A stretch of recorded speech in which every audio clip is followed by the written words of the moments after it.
안녕하세요. DDR 부동산 연구원의 서영창입니다. 이번 시간 현황도로 공도 만들기 제9장 건축법 45조의 조례도로를 활성화해서 공도로 만들면 주민 간의 분쟁이 줄어들 것이다. 사유인 현황도로를 조례도로로 만드는 시간입니다. 건축법 도로로 지정되지 않은 사유인 현황도로를 건축법 도로로 지정하려면 그 소유자의 사용 승낙이 필요한 것이 원칙입니다. 그러나 접도 의무 예외 및 주민들이 오랫동안 사용해온 도로는 조례도로로 지정할 수 있는 근거가 건축법에 있습니다. 건축법 제45조 읽어보겠습니다. 허가권자는 제2조 1항 11호 남목에 따라 도로 위치를 지정 공고하려면 국토교통부령이 정하는 바에 따라 그 도로에 대한 이해관계인의 동의를 받아야 한다. 이해관계인의 동의가 사용승낙이죠. 다만 다음 각호 어느 하나에 해당하면 이해관계인의 동의를 받지 아니하고 건축위원회 심의를 거쳐 도로로 지정할 수 있다. 2호 주민이 오랫동안 통행로로 이용하고 있는 사실상 통로로서 해당 지방자치단체의 조례로 정한 것인 경우, 그러니까 해당 지방자치단체의 건축 조례에 있는 현황 도로는 사용 승낙 없이 건축법 도로로 지정을 해서 건축위원회 심의를 통해서요 해서 건축허가를 받을 수 있다 그 말입니다. 그런데 전국 167개 지자체는 각기 건축 조례를 개량적으로 가지고 있어 그 해석 기준이 혼란스럽고 사유인 현황 도로 배타적 사용 수익권은 포기 또는 제한한 서류를 지자체가 보관하지 않아서 분쟁이 생기고 있는 곳은 다음과 같이 정리해야 합니다.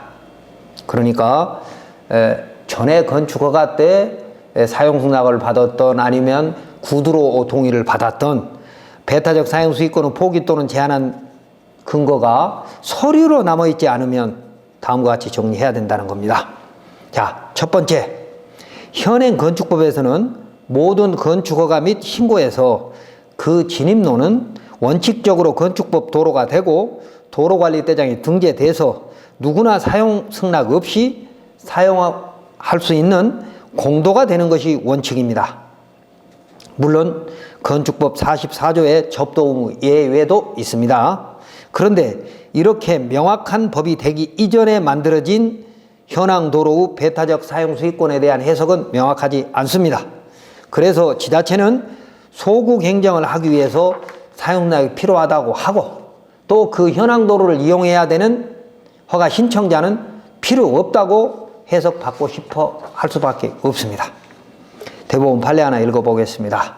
어느 사유지가 종전부터 자연 발생적으로 또는 도로 예정지로 편입되어 사실상 일반 공중의 교통에 공용되는 도로로 사용되고 있는 경우 그가 해당 대지를 소유하게 된 경유나 보유기간 나머지 토지들을 분할하여 매도한 경유와 그 규모 도로로 사용되는 토지의 위치나 성상, 인근의 다른 토지들과의 관계, 주위 환경 등을 종합적으로 고찰하여 그 토지의 소유자가 스스로 그 토지를 도로로 제공하여 인근 주민이나 일반 공중에게 무상으로 통행할 수 있는 권리를 부여함으로써 그 토지에 대한 독점적이고 배타적인 사용 수익권을 포기하였다고 판단할 수 있다는 것입니다. 대법원 판결문이죠.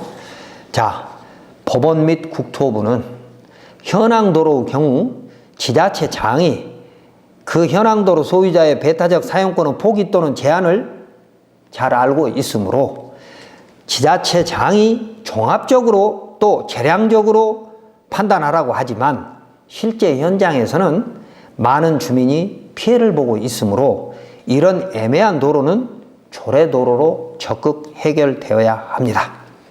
다음 두 번째, 도시지역의 달동네의 마을길, 그러니까 노후화된 주택지를 말하는 거죠. 또는 골목길이 현행법 기준에 맞지 않는 경우 지자체는 개축조차 허용하지 않고 있습니다. 그렇다면 지난 수십 년, 많게는 100년 가까이 합법적으로 건축허가를 받아서 살아온 사람이거나 아니면 양성화된 주택에서 살아왔던 국민은 지금 누구를 믿고 살아야 합니까? 양성화해주고 또는 건축물 대장이 있고 그래서 살아왔는데 진입로가 확보되지 않아서 개축을 못하겠다 그러면 우리는 그럼 길바닥으로 나앉아야 되는 거죠. 기존 건축물의 특례에서 진입로 부분에 대해서는 지자체가 주민 협의를 통해서 건축법 도로로 만들거나 사도의 개설 신청을 유도하는 등 적극적인 해결 방안을 찾아야 하고, 국토부는 이런 지자체의 활동에 대한 법적 근거 및 예산 지원을 하여야 할 것입니다. 그림을 보시면 가운데에 있는 5필지의 주택지가 노란 그 골목길을 이용해 왔습니다.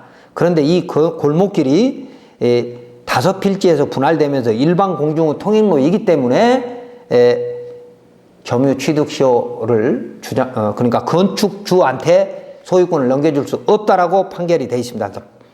판결 이유가 일반 공중의 통행로라는 것이죠. 그렇다면 이 도로는 사용락이 필요 없는 공도이기 때문에 건축법 도로로 지정할 수 있다고 봐야 한다는 것입니다. 다음 세 번째, 도시지역의 녹지지역에서 사유인 마을길의 경우 배타적 사용수익권에 대한 분쟁이 있고, 비도시 미연지역은 건축법 44조에서부터 47조가 적용되지 않으므로 건축법 도로 지정은 없었지만 개발행위 허가 또는 이전에는 형질 변경 허가이었죠. 에서 대체도로 확보 등 행정지도를 해서 배타적 사용수익권을 제한했을 텐데, 그 제한한 근거를 당시 허가 서류들을 찾아보면 찾을 수 있다는 겁니다. 개발행위허가 운영지침 2-1-7을 보면 허가권자는 개발행위허가 따른 기반시설의 설치 또는 그에 필요한 용지 확보, 위해방지, 환경오염 방지, 경관 종용 등에 관한 조치를 할 것을 조건으로 개발행위 허가를 조건부로 허가할 수 있다. 개발행위를 조건부로 허가할 수 있다. 이게 국토계획법 57조 사항입니다. 자, 첫 번째, 공익상 또는 이해관계인의 보호를 위해서 필요하다고 인정될 경우, 그러니까 공익상 이해관계인의 보호를 위해서 필요할 때는 도로를 어떻게 확보해야만 개발행위를 허가해 줄 수 있다라고 국토계획법 및 개발행위 운영지침에 규정되어 있다는 겁니다. 그런데 건축허가는 복합민원이 되었지만 건축법과 국토계획법 등 형질변경 관련법, 지적법 등의 우선순위가 정리되지 않아서 적극 행정을 펼치려는 의지가 없는 지자체는 결국 이런 복잡한 일처리를 하려고 하지 않고 허가 신청자에게 사용승낙을 받아오라고 책임을 떠넘겨서 허가 신청자가 큰 피해를 보고 있습니다. 그러므로 국토부는 농촌 마을의 유일한 마을길이 그 중간에 사유인 현황 도로가 있다 하더라도 그 배타적 사용 수익권의 제한 포기에 대한 판단은 건축법만으로 하지 말고 그 도로가 만들어지기 시작할 때부터 지금까지 마을길 조성에 관여한 모든 법령을 근거로 공도로 만들 근거를 찾아내야 할 것입니다. 다음 네 번째, 비도시 지역에서 개발행위허가의 진입로는 건축법 도로로 지정할 수 있으나 비도시 미연지역은 건축법으로 강제할 수 없습니다. 왜? 건축법 44조와 45조가 적용되면 안 된다고 되어 있기 때문이죠. 건축법에. 다만 개발행위허가 조건에서 기부 체납을 요구할 수 있으므로 행정지도로 소유자의 동의 하에 건축법 도로로 지정할 수 있습니다. 그러니까 국토계획법 57조 사항을 보면 개발행위허가 조건, 그래서 국토계획법 해설집 214쪽을 보면 기부 체납에 대해서는 당해 건축물에 필요한 도로가 현지 여건상 일반의 소통에 제공되어야 할 필요가 있는 등 그 조건을 부과하지 아니할 경우 민원 등 상당한 문제를 야기할 수 있는 불가피한 경우에 한해서 적용되어야 할 것임. 그러니까 일반의 소통에 제공되어야 될 그 기반시설인 도로를 만들면서 개발행위 허가를 해달라고 한다면 지자체장은 그 일반의 공중통행에 제공되는 그 기반시설인 도로를 기부 체납을 요구할 수 있는 권리가 있다는 거죠. 그런데 기부 체납은 아니더라도 그 도로를 건축법 도로로 지정하면 기부 체납을 요구하지 않겠다라고 행정지도 할 수 있다는 것입니다. 그런데 분할 또는 분양 목적으로 개설된 개발행위의 진입로는 배타적 사용수익권이 제한되었다는 대법원 판례가 있어도 지자체는 사용승낙이 필요하다고 합니다. 이런 곳은 조례도로로 해결하고 또 법을 개정해서라도 주민 간의 분쟁을 해결해야 되는 것이 지자체와 국토부의 의무라고 생각이 됩니다.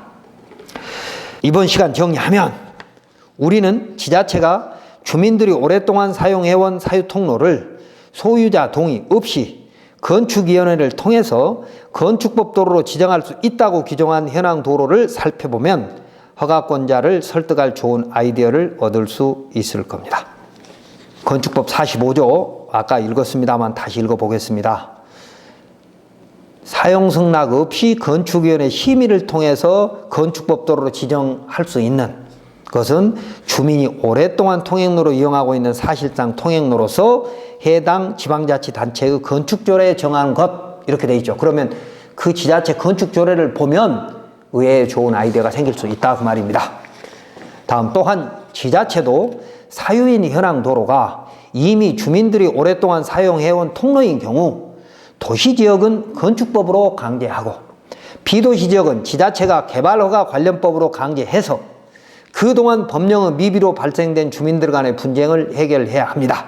즉 여러 채의 주택을 분양하면서 또는 분할하면서 만들어진 도로, 특히 기존 마을길을 확장한 경우에는 개발행위에서 그 진입로를 공도로 지정할 의무가 지자체장에게 있다는 책임감을 가지고 지금이라도 이런 법률적 근거를 모아서 배타적 이용이 아닌 현황도로 주민들 간의 분쟁을 해소시킬 방안을 찾아야 할 것입니다. 인사혁신처에서는 잦은 순환보직으로 업무에 대한 전문성과 자신감이 부족한 것이 소극행정이라고 하고 있습니다. 그런데 국토부는 이런 사유인 현황도로 분쟁을 사실상 방관하고 있습니다. 예를 들어 현황도로 이용권에 대한 분쟁이 생기면 1차 민원인은 지자체의 해석을 받지만 지자체가 소극적인 해석을 하면 다시 민원인은 국토부에 질의하게 되는데 이때 국토부는 원론적인 설명만 하고 다시 종합적인 판단은 지자체장의 권한이라고 지자체로 밀어버리거든요. 그러면 계속해서 겉돌고 있는 거죠. 그보다는 국토부가 관련 법령 및 대법원 판례에 의해서 유사 사례에 대한 유권 해석을 한 근거를 업무 지침 등으로 만들어서 지자체에 하달해서 허가 공무원이 적극 행정을 할 수 있도록, 즉 적극 행정으로 발생될 시비에 대한 면책 규정을 국토부가 미리 업무 지침으로 만들어줘야 지자체 공무원도 편하고 국민도 편해진다는 것입니다.